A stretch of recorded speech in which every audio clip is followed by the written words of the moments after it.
Hey, Ronald. This is Ronald Grump. Welcome to Ms. Mojo, and today we're counting down our picks for the wildest things either done by or done to Sesame Street characters.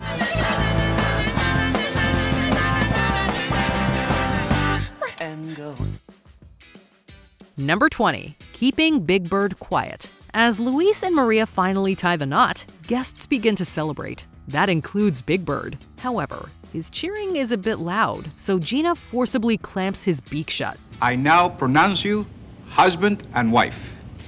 Yay! It doesn't help Big Bird that everyone else in the room is quiet. Weddings are a place for love and celebration, not unruly interruptions. Though it is a short scene, it quickly establishes how much of a boss Gina can be. In the end, nothing is going to stop her from making sure that Luis and Maria have the perfect wedding. Hopefully, Big Bird learned his lesson. I wanna be near to you.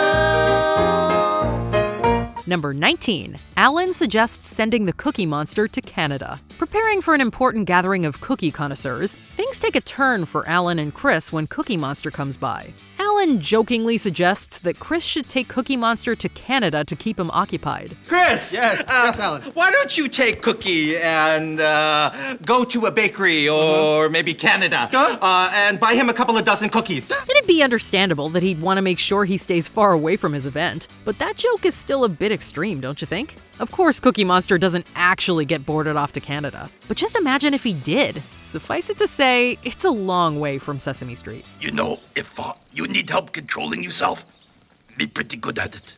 Number 18. Kermit gets beat up by the letter W. Kermit's various attempts at providing an educational lesson prove to be a disaster in this scene. And you need a W to make such words as wash and woman and weeping willow and When talking about the letter W, Cookie Monster starts eating the prop. While that's a savage moment on its own, that's not the real kicker. The even crazier thing is that afterwards, the letter comes to life and begins to attack Kermit.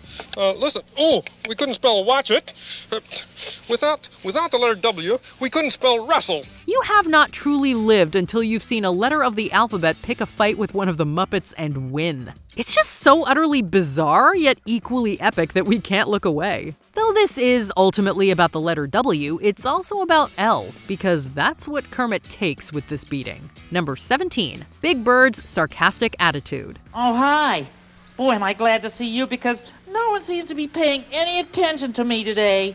Big Bird might be a pretty popular Sesame Street character, but you wouldn't know it just from this scene. He tries to make conversation with several people, but they all end up having to leave for various reasons. Repeatedly being left high and dry quickly starts to piss him off, so he begins to comedically rant. You are about to hear the loudest, angriest bird you have ever heard.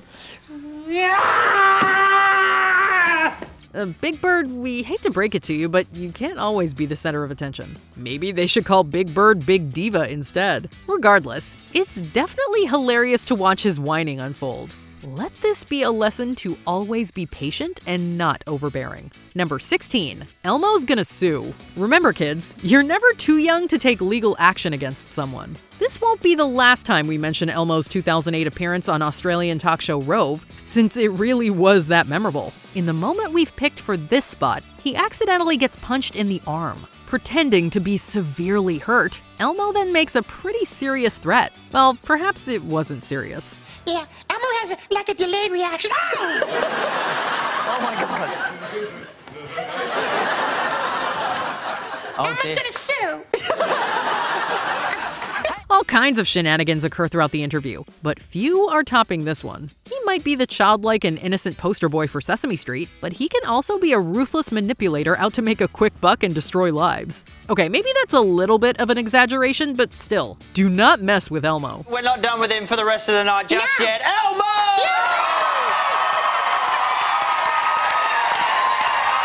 Number 15. Burying Bert and Sherlock Hemlock. While hanging out on the beach, Ernie tries to show Bert the impressive hole he's dug in the sand. But to his shock, Bert's nowhere to be seen. Sherlock Hemlock here, the world's greatest detective. What seems to be the trouble? oh, my friend Bert is lost.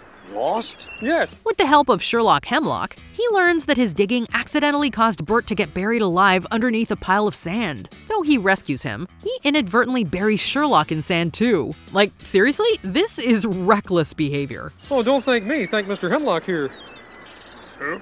Mr. Hemlock here. Where? Maybe burying Bert was a mistake, but also burying Sherlock? Come on, Ernie, you gotta be more mindful of your surroundings. Number 14, running away from Katy Perry. Come on, Elmo. Don't you want to play? What are you doing? Elmo! In this unaired Hot and Cold parody, Elmo plays fast and loose with Katy Perry's heart. Well, at least that's how it looks. Perry thinks that Elmo has bailed on their playdate. The famous pop singer begins to chase Elmo down frantically while singing. Even though it's revealed that he was just trying to play tag, his seemingly ditching the clingy singer like she's a scorned ex-girlfriend is hilarious.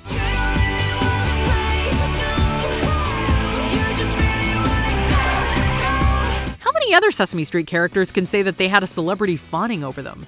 Even if there are a few others, none are as entertaining as this. Harry is downright obsessed with finding Elmo, and it makes the entire parody instantly iconic, and perhaps even a little creepy too. Boundaries, Katy Perry, boundaries. Number 13, not helping with groceries. Oh, Ernie. Ernie? Aren't you gonna help me, or are you just gonna sit there and do nothing? When you see someone struggling to carry their groceries, it makes sense to try to help them out. Basic social etiquette is a foreign concept to Ernie. After Bert asks him for help with the groceries, Ernie shrugs him off. He claims to be doing other stuff, but we have trouble seeing the validity in those excuses. And then, Bert, I am breathing. I breathe in. I breathe out. Terrific. This behavior isn't just savage, it's downright mean. It's moments like these where Ernie's condescending nature comes into play that we wonder why Bert puts up with him. You can do better, dude. Number 12. Elmo gets attacked by Larry David. While simply minding his own business on the Today Show, fellow guest Larry David makes the bold decision to attack the Muppet. Oh my gosh! You love Elmo, don't you? Elmo, you okay? Mr. Lloyd, Elmo liked you before. It doesn't just shock Elmo, the various hosts, and all of America, but also Elmo's own father. It's quite the moment of savagery and a terrifying experience that will probably take years for Elmo to recover from. It's also a bizarre plot from Larry David's show Curb Your Enthusiasm playing out in real life. Look, maybe Elmo's not everyone's cup of tea, but the moral of this story is that violence is not the answer. Elmo? Larry? I just want to apologize. Thank you, Larry. That's very big of you. Elmo accepts your apology, Larry. Number 11. Oscar the Grouch puts a bus stop sign in Kermit's living room. If you ever want to completely derail someone's life, just do what Oscar did in this sketch. Legs, this is your lucky day. What? Because we're going to put a new bus stop sign right here in your living room. As part of the Department of Grouch Transportation, he takes his job pretty seriously. As such, he gets a bus stop sign placed inside Kermit's living room. It goes about as well as you would expect, with multiple other Grouches finding themselves in Kermit's home. Don't get us wrong, the scene is pretty freaking funny, but also totally deranged. Is this the bus stop? No, Yeah. no, it is not the bus stop. It sure is. Look, can't you read the sign? Let's see. Bus stop. Public transportation is definitely important, but in what way is this a convenient place for a bus stop for anyone? Plus, do they even know how hard it's going to be for Kermit to get tire marks out of his rug? This is just a disaster waiting to happen. Number 10. Cookie Monster pushes Kermit over the edge. Cookie Monster has a hard time making friends sometimes, thanks to his addiction to cookies. In this Season 1 episode, Kermit's lesson on happiness quickly takes a turn when Cookie Monster arrives and proceeds to eat his visual display, which unfortunately resembles a large cookie. Now let's talk about some of the things that might make you feel happy. Now that is not the kind of thing that makes you feel happy. Kermit then changes his topic to anger and goes on a tirade of insults, calling him a stupid, rotten monster, among other things. You big, dumb, stupid, rotten monster! You make me so mad I don't believe it! You are without a doubt one of the nastiest monsters I've ever seen! The real sting comes when the frog says he'll tell everyone how rotten Cookie is, and that no one will want to play with him. And nobody's gonna ever play with you anymore, nobody's gonna even talk to you anymore! Ouch, Kermit! Number 9. Oscar's rude cell phone lesson. In this episode, Oscar shows us his new device, a cellular phone. Cellular means that you don't have to have any wires to it, so you can use it anywhere. Remember, it's the 90s, so don't expect an iPhone. In the guise of testing out the phone, Oscar calls Hooper's store repeatedly, interrupting Gina's work every time. It's me, Oscar. Just got a cellular phone and I wanted to see if it works. Well, I can hear you, Oscar, so I guess it does. On the third call, Gina tells him not to call as she's busy. Still checking. Oscar, your phone works, okay? So stop calling me. I am very busy. I'm doing a lot of dishes, okay? The store's owner, Mr. Hanford, comes by and asks to use the phone to call his store. I just want to call Gina in the store. Oh, did you say you wanted to call Gina in the store? Yes. Well, why didn't you say so? Oscar gladly hands it over, and Gina picks up the phone and is rude, thinking it's Oscar again. If you do not stop calling me... Gina? Mr. Hanford? Gina, are you always this grouchy when you answer the phone in my store? No, Mr. Hanford, I'm not. Oscar is delighted at his mischief once again. Who hurt you, Oscar? Why did you have me do that when you knew? Well, what are you talking about, Hanford? It was your idea. Number 8. Elmo's got 2 minutes. Elmo is a popular little red monster and has made quite a few appearances on talk shows. He appeared a couple of times on the Australian talk show Rove, and on these visits, Elmo was a little more candid. Elmo's going to swim with the dolphins. Really? Where are you going to be doing that? Oh, Elmo has no idea. At one point in the previously mentioned 2008 interview, Elmo misunderstands a cue from a producer and thinks he had only 2 minutes left on the show. What do we got, 2 minutes? Is that 2 minutes? Did she say 2 minutes? No, we've been talking for 2 minutes. Elmo came this far and he gets 2 minutes? Now, Elmo knows how important he is and calls out Rove for only granting him 2 minutes when he came so far. Do you know how much it costs to fly here? He asks Rove if he's aware of the cost of travel or the cost of fuel. Elmo turns on the tood, and we're behind him. You know how much petrol costs? Number 7. Big Bird's granny won't put up with sass. It doesn't pay to throw a fit. And Big Bird finds out the hard way in this clip from Sesame Street. Well, I guess Big Bird really let it all out that time. When Granny Bird cancels a visit, Big Bird goes from sad to angry and grumbles a bunch of nonsense in his frustration. Bob does his best to help, but nothing can console the bird. When Granny actually does show up, Big Bird is behind a wall, still grumbling. She's right here, waiting for you. Come on out. No, I'm still angry at her. When informed that she has arrived, he refuses to come out as he is still angry. So Granny Bird just leaves. Oh, I guess there's only one thing for me to do. Bye-bye. Big Bird finally emerges, only to get even angrier that she's gone. Granny ain't putting up with no sass, Big Bird. I thought you said she was here. Well, she was here, Big Bird, but, she left. She left? She left? Huh? Humph! Oh, wow! Don't worry, it turns out well in the end, of course. Number 6. Throwing shade at Donald Trump. In recent years, parodies of Donald Trump have been a dime a dozen. However, did you know that Sesame Street was throwing shade in the business mogul's direction long before anyone else? In 1988, the show aired an episode in which they introduced a crooked little Muppet known as Ronald Grump. This here is a picture of a building made of trash cans. I call it Grump Tower. Grump convinces Oscar the Grouch to give up his area in order to build Grump Tower, a Grouch apartment building. You get 1 can upstairs and 1 can downstairs. It's a duplex condominium. Amid the protests of other inhabitants of the street, Ronald builds his tower.